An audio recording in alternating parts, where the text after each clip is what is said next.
Hola amigos, ¿qué tal? Bienvenidos a nuestro programa de hoy, miércoles 19 ya pues, claro, miércoles 19 de julio, aquí en Política con Carreño. Yo había preparado varios temas para hoy, una especie de miscelánea, ¿no? Un popurrí, como se decía antiguamente. Pero me voy a quedar con el tema de los constituyentes, porque después de todo, mmm, hoy es el plazo, ¿no? O ayer fue, hoy, el plazo para entregar esto de la carta, ¿no? La nueva constitución, en fin. Sabremos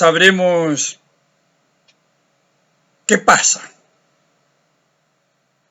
porque hay varios meses, como ustedes saben, en que hasta diciembre, ¿no? En que se comenzará a discutir de aquí hasta ese entonces qué pasa con esta carta nueva, con qué nos vamos a encontrar en realidad, qué va a pasar con esos bordes, continúan los bordes, no sabemos, pero al parecer sí.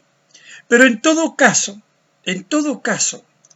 hay un tema que es importante, porque no creo que haya muchos cambios y de cualquier manera, como digo, hay 5 meses de aquí a diciembre, o no sé, hay que contarlos, ¿verdad? De discusiones respecto de esta carta fundamental, de esta nueva carta, si será aprobada o rechazada, si se votará a favor o en contra, no lo sabemos. Pero sí es importante ver los entretelones, qué ha pasado.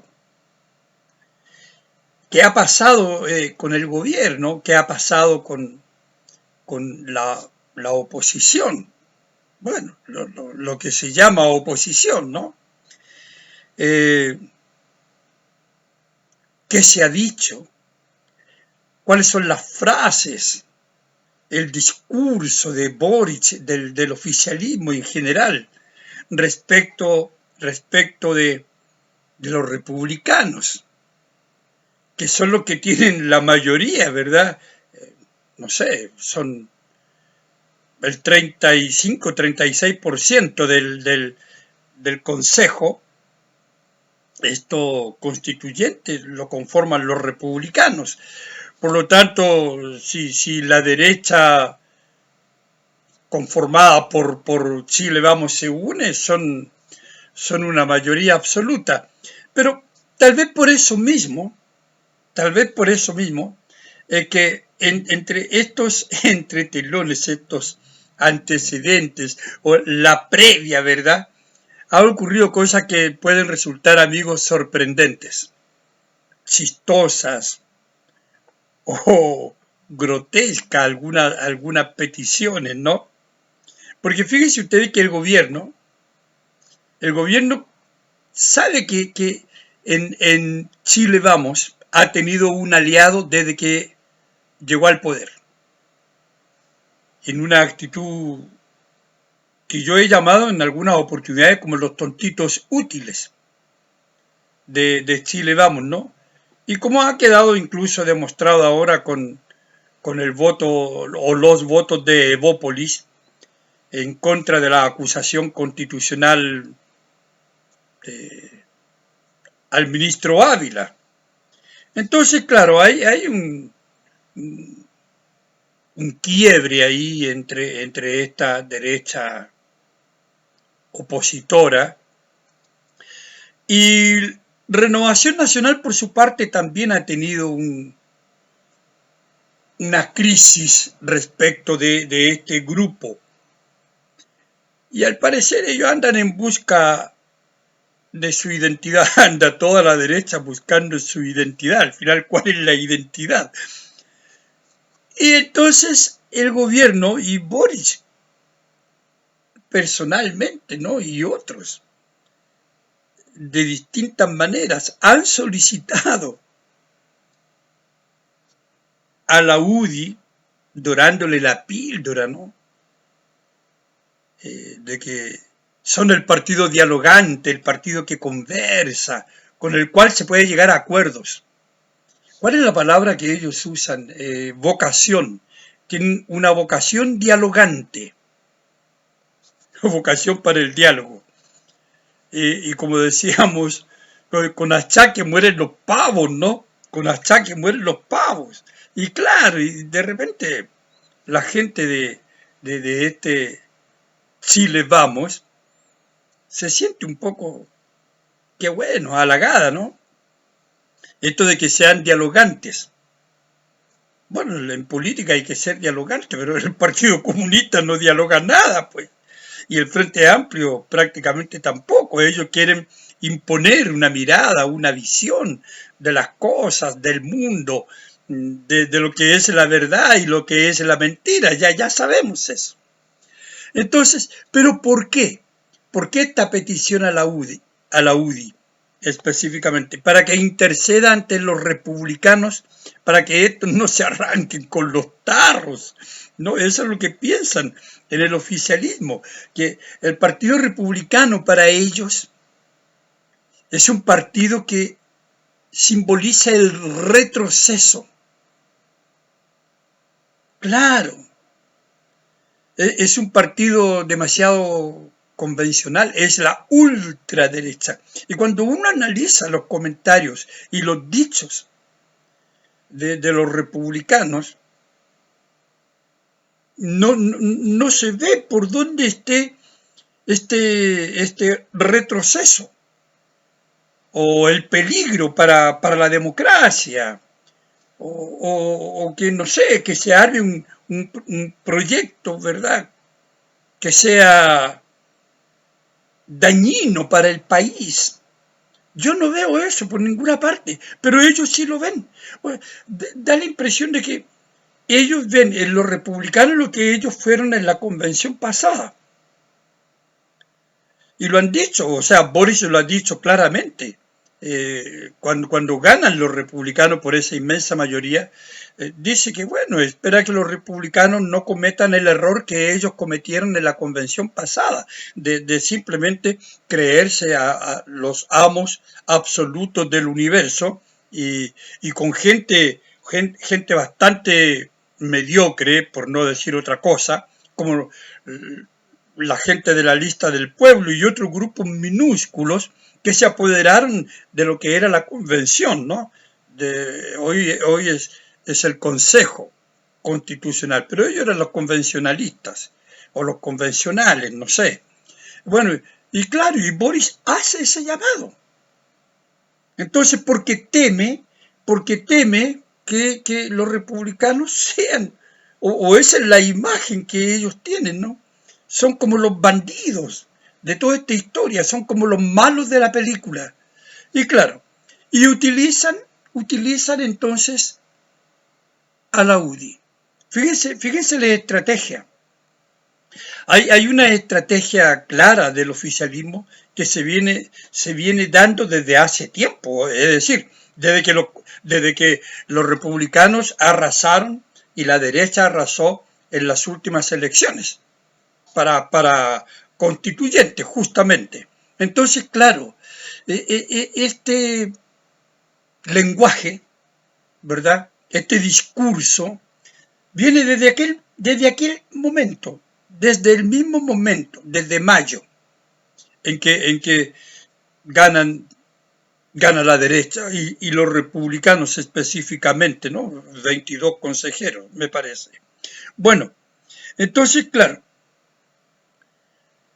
esto ha significado una narrativa por parte del oficialismo con el presidente Boric a la cabeza, de machacar, ¿verdad? Esta política de los acuerdos.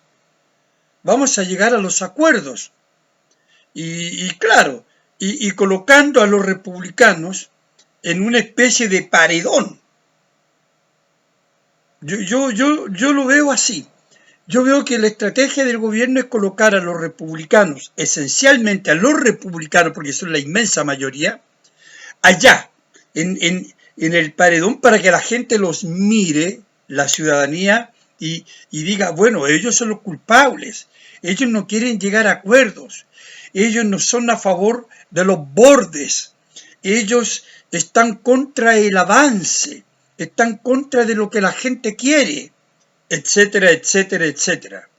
Ese es uno de los puntos de la estrategia. Entonces, como decir así, bueno, pucha, a ver, y nosotros republicanos vamos a quedar mal con la gente. Entonces, claro, vamos a buscar un interlocutor válido para llegar a estos personajes malos que no quieren acuerdos. Y estos interlocutores son los de la UDI, básicamente. No sé si los otros, pero siempre se apela a la UDI.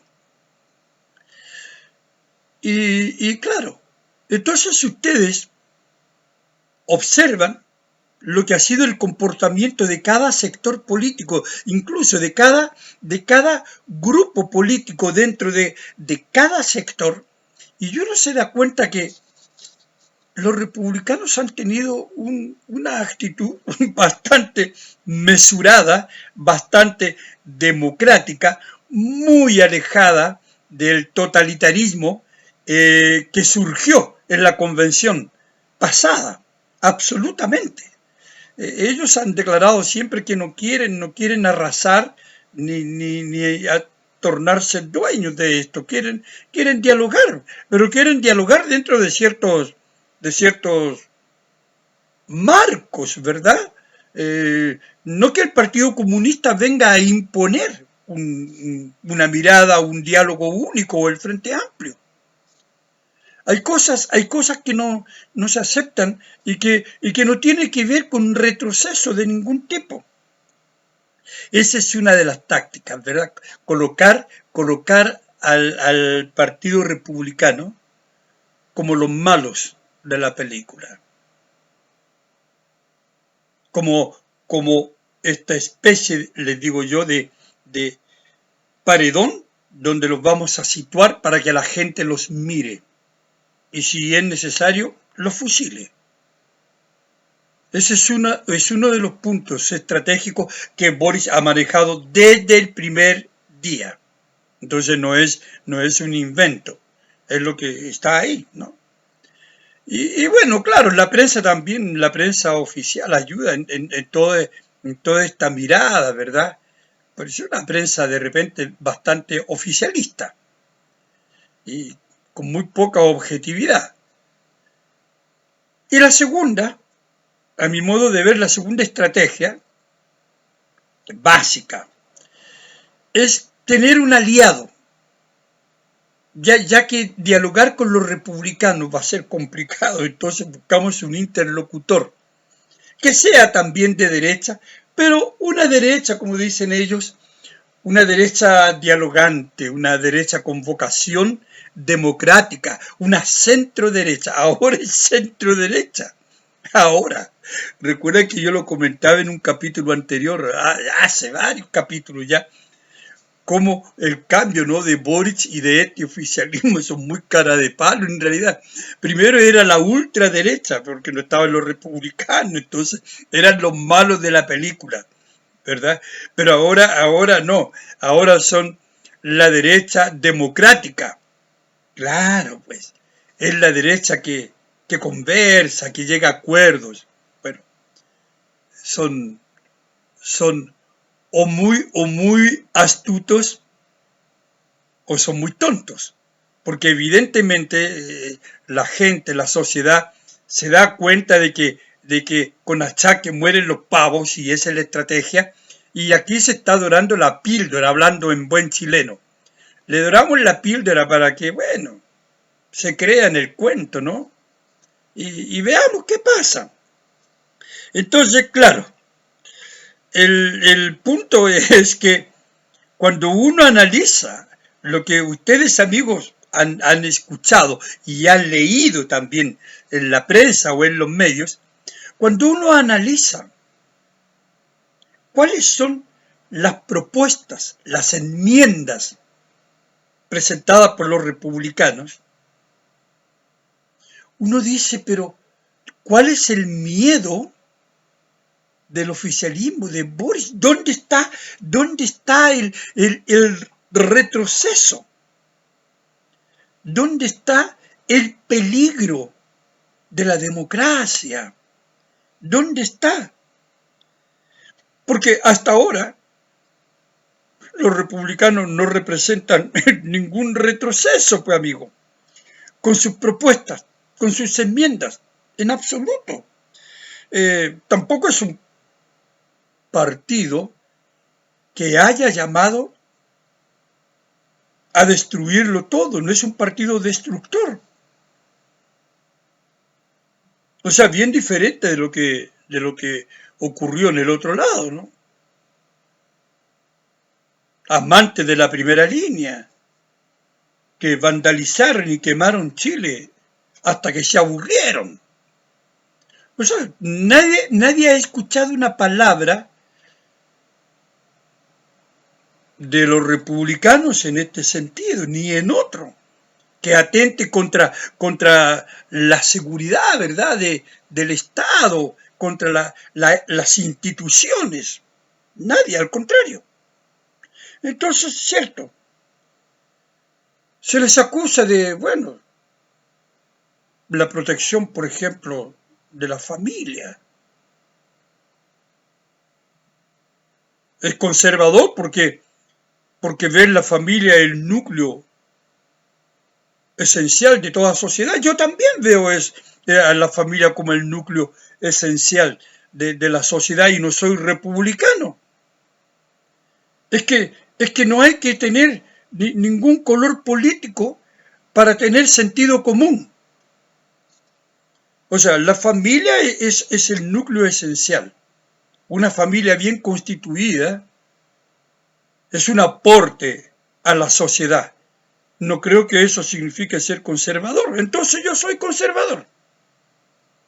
Y seguramente millones de chilenos somos conservadores. Si ser conservador significa que como papá, como familia, tenemos el derecho de educar a nuestros hijos, no veo por qué eso implique un retroceso. Yo también he hablado sobre esto en programas anteriores. Querer formar una persona para que sea útil a la sociedad, en el buen sentido de la palabra útil, un ser humano valioso para el desarrollo social de un país. Necesitamos entonces una educación rigurosa, una educación donde se enseñen las disciplinas necesarias para conformar un ciudadano, amigos. Necesitamos la filosofía, la educación cívica, la historia, las matemáticas, el castellano. No lenguaje, el castellano. Eso necesitamos. Las ciencias. Eso necesitamos. No necesitamos programas para sobajearse el lomo. No necesitamos una educación que priorice la integridad sexual, no sé, o la emotividad. ¿Usted cree que necesitamos una educación encaminada hacia allá y olvidamos lo otro? Necesitamos que colegios funcionen. Necesitamos que nuestros estudiantes recuperen el sentido de lo que significa ser estudiante. ¿Y eso es ser un conservador? ¿Eso significa un retroceso, amigos? Yo creo que no. Pero son en muchos campos. en todos los ámbitos. Por ejemplo, esto de las pensiones. No sé si usted es a favor de este fondo solidario. Yo no soy a favor. Y no soy a favor por la sencilla razón de que cuesta mucho a todos los trabajadores. Les cuesta mucho juntar ese dinero, que hoy se malgasta, ¿no?, en fundaciones chantas. Entonces ese dinero, ¿por qué usted tiene que compartirlo con gente que nunca le trabajó a nadie? Por ejemplo, un 20.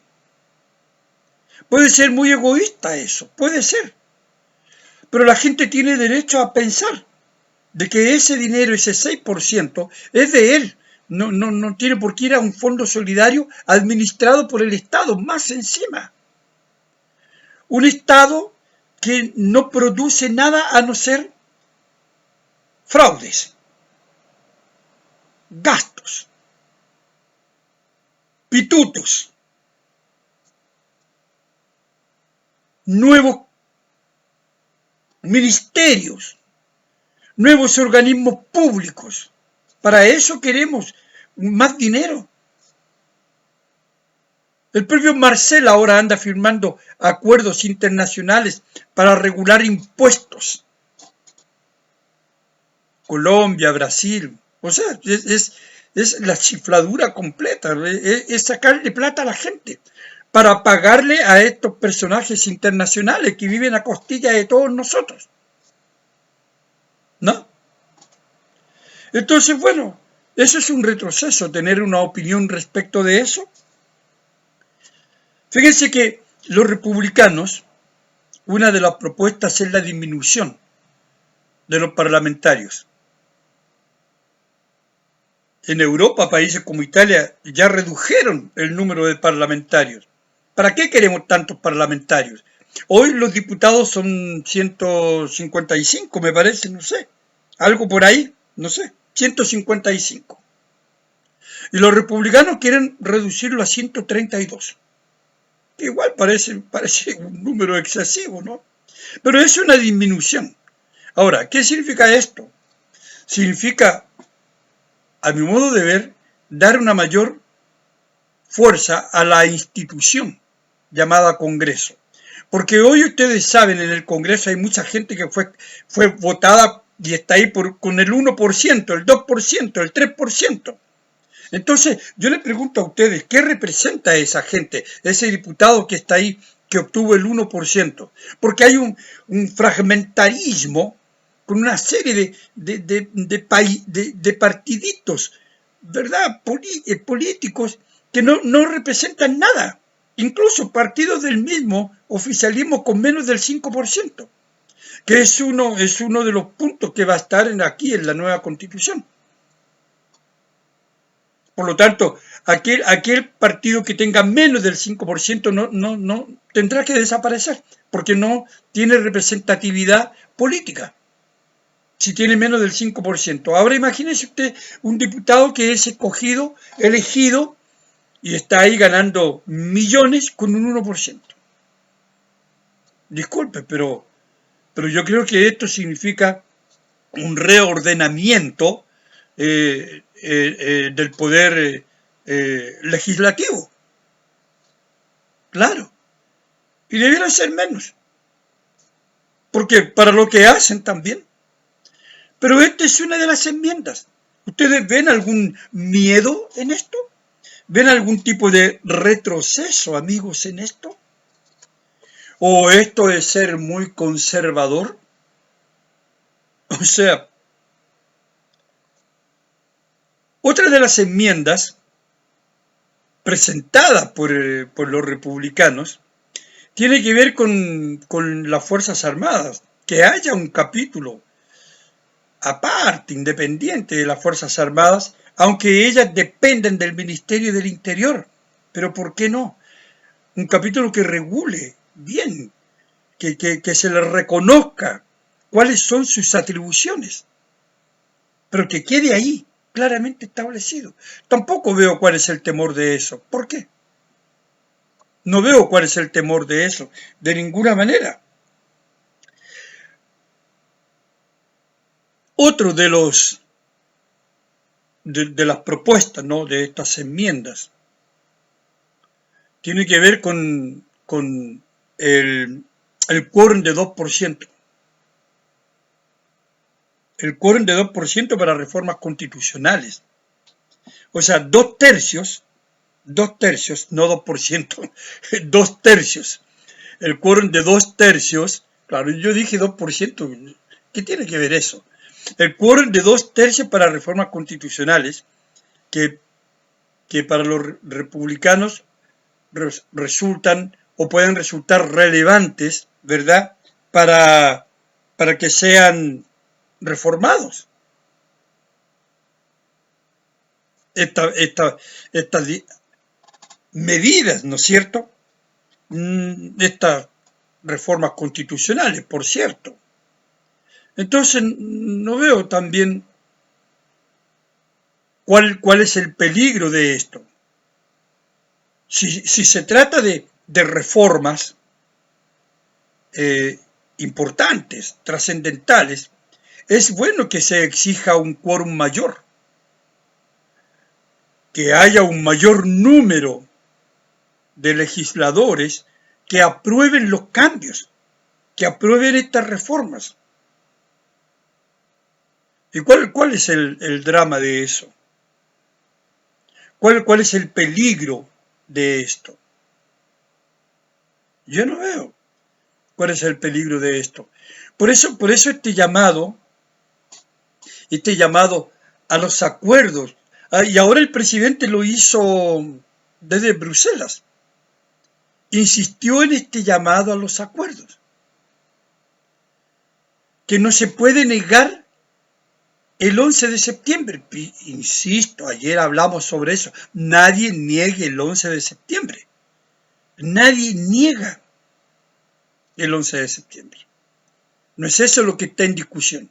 Lo que está en discusión en este acuerdo que el presidente quiere que se firme y que no se va a firmar, republicanos no están para eso, y yo creo que la UDI, con todos los tontitos útiles que puedan ser, tampoco se van a prestar para esto. No sé, Evópolis sí, pero ya Evópolis ya entregó la esponja, ¿no? Ya se entregó ya. Pero no creo que la UDI o gran parte de ellos vaya a transar este punto. ¿Por qué?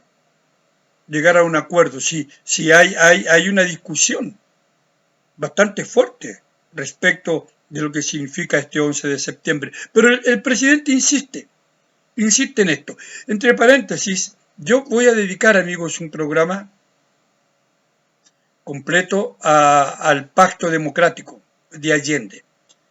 Y lo voy a relacionar con lo que hoy es la propuesta de Boris en muchos aspectos de este pacto democrático que se le pidió al presidente Salvador Allende que firmara en su época. Ya vamos a conversar sobre eso porque es muy interesante y es muy relevante para lo que vivimos hoy, en este minuto, ¿no? Esa es una de las enmiendas. Pero hay más, por ejemplo, la paridad. Suprimir la paridad.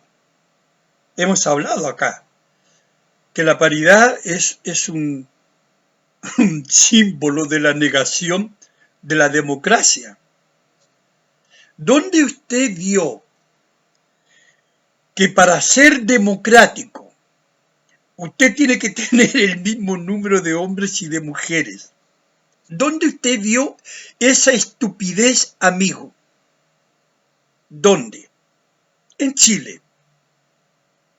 Claro, para ser democrático. Entonces, el voto en la democracia es un voto. Y el voto es válido, sea usted hombre, sea mujer, sea la identidad sexual que quiera hacer. Incluso si se cree yegua y va a votar como yegua, como gallina, ese voto va a ser válido, es uno solo. Pero no vengan con esta pamplina de la paridad, hombre o mujer, que además es estúpido, porque el día de mañana aparece otro y dice, bueno, ¿y por qué no hay un trans ahí? ¿Por qué tiene que ser hombre o mujer? Y ya ven ustedes para dónde va todo este cuento, con esta estupidez, ¿no? La cosa es bien clara. Usted es lo que tenga dentro de entre sus piernas. O es un hombre o es una mujer. Esa es la realidad, pues amigo, disculpen. Por lo tanto, es un voto. Usted va y vota. Y si hay 50 mujeres más que hombres, bueno, porque ganaron más votos. Tuvieron más votos. Es la democracia. Y si es al revés, hay 50 más hombres que mujeres, bueno, esa es la democracia. Entonces se dan cuenta que el retroceso, el riesgo para la democracia está en estos progres, está en estas propuestas de los comunistas, del Frente Amplio, porque es lo que anda volando, las chifladuras del mundo, que llegan acá, pues, mandatado por estos organismos internacionales, claro. Entonces vean ustedes, suprimir la paridad, eso es peligroso, eso es, no se puede aceptar, es un avance hacia atrás, no sé. Y el aborto, pues amigos, el aborto. Personalmente yo soy a favor del aborto en las 3 causales que existen, no sé ustedes. Pero no soy a favor de un aborto a todo evento como quieren los progres. Y en cualquier momento el embarazo es estúpido. ¿Cómo es eso un aborto a todo evento? Es decir, porque ellos no tienen el sentido de familia. Para ellos la familia, como tal vez usted o como yo le entiendo, para ellos no existe. Eso es malo, ese tipo de familia es malo. No, no puede ser, ¿verdad? Entonces, claro, ellos quieren un aborto a todo evento. ¿A usted le parece? Ese es un tema de discusión. Es un tema que trasciende lo valórico, porque es un tema que tiene que ver con lo social, con lo jurídico, y tiene que ver con el sentido de responsabilidad de cada ser humano. Entonces, claro, cuando uno analiza cuáles son las enmiendas que, como dije al comienzo prácticamente, usted ya las ha escuchado o las ha leído, que estas son las propuestas presentadas por el Partido Republicano, el cual provoca tanto pavor, tanto miedo. Así que amigos, bueno, no sé lo que va a pasar. Hay varios meses en que se va a discutir todo esto y no sabemos cómo va a presentarse finalmente esta carta constitucional, esta nueva carta magna. No sé. Pero si están presentes los bordes, personalmente, si no hay una mejoría en eso, un arreglo de estos bordes, sobre todo a aquellos puntos que tienen que ver con la dependencia de Chile a tratados y organismos internacionales, mi voto es en contra. No tengo ningún empacho en decirlo. No me preocupa tampoco lo que pueda decir la gente. Bueno amigos, sobre esto quería conversar hoy con ustedes. Termino mi programa de hoy, como de costumbre, agradeciendo la atención de ustedes. Y nos vemos mañana jueves, aquí en Política con Carreño. Chao amigos.